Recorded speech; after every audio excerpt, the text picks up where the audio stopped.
Welcome back po sa ating channel, Filipino Recipes Guide. Ngayon naman po, tuturuan namin kayo magluto ng creamy fettuccine carbonara.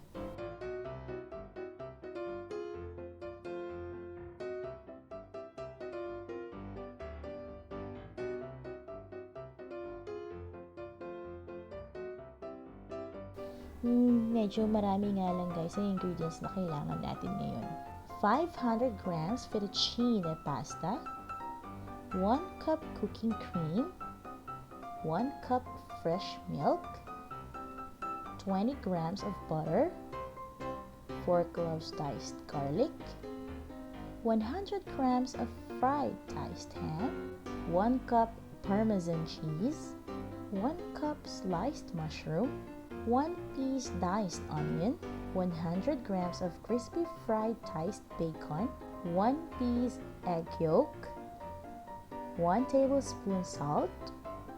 You can also add chopped parsley, 1 teaspoon pepper, 2 tablespoons oil, and then water for the pasta. Uunahin lang natin na i-prepare ang ating pasta. Let's just put water in a pot, then add tayo ng kalahating kutsarang asin at isang kutsarang oil para sa gayon hindi magdikit ang pasta natin. Kapag kumukulo na, ilalagay na natin ang pasta at haluin ito ng mabuti. Para di magdikit-dikit ang pasta natin guys, gagamit tayo ng tongs.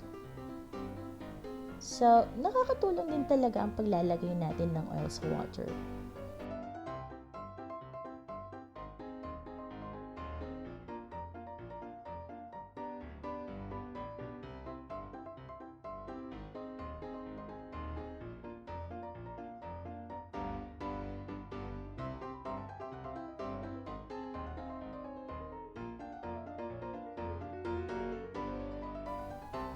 Lulutuin natin ang pasta for 8 to 10 minutes. Medyo palalamagin natin ito with running water o pwede rin dito gumamit ng iced water.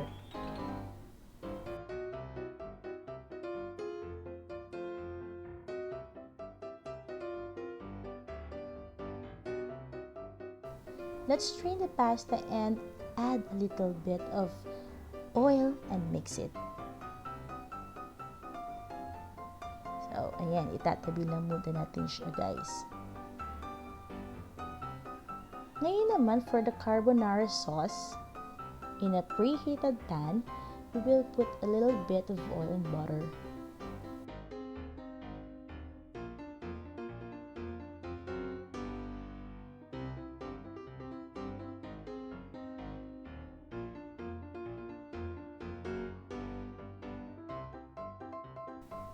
Sunod na natin ilagay ang garlic at igisa natin ito sa loob ng 20 segundo.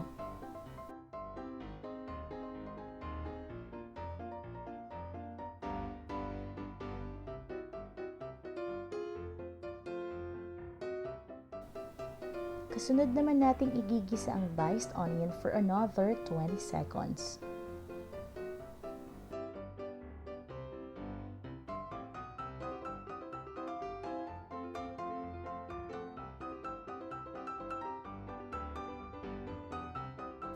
Next na natin ilagay ang ating sliced mushroom at hahaluin natin ito ng mabuti.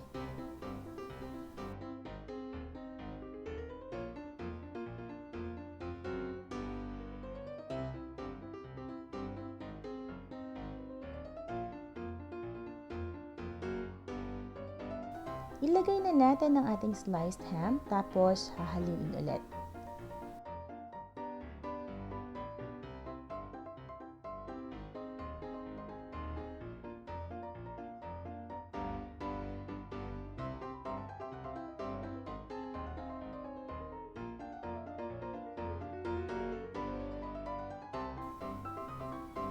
Idagdag na natin ang ating fried bacon. Hahaluin ulit siya. Ayan.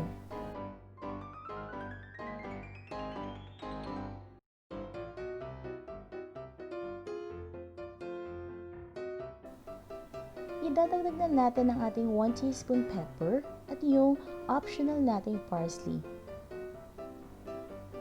Hahaluin lang natin ulit.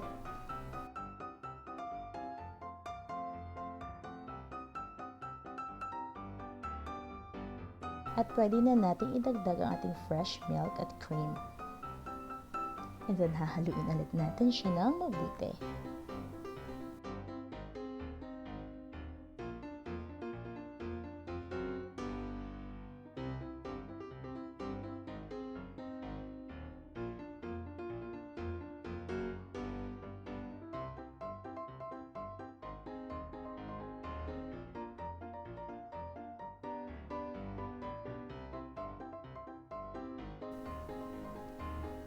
Now, let's add the egg yolk and we will stir it.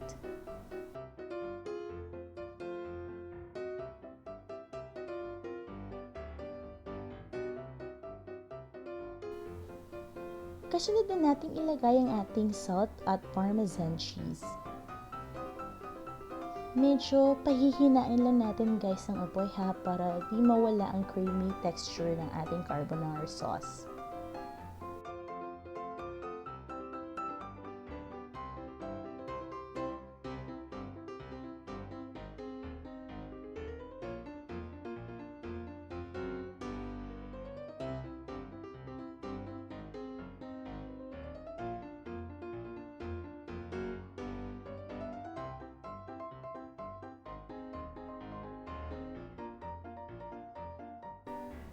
Hahaluin lang ng hahaluin ng sauce hanggang sa maging malapot na ito.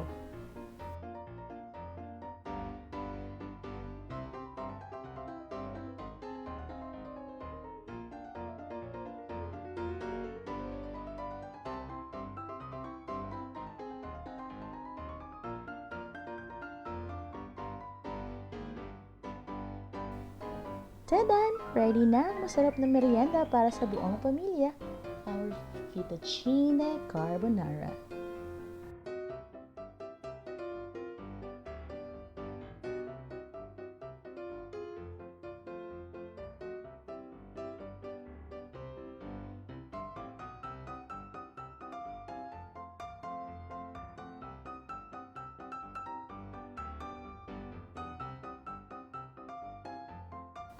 Sana po nagustuhan niyo guys ang recipe natin today.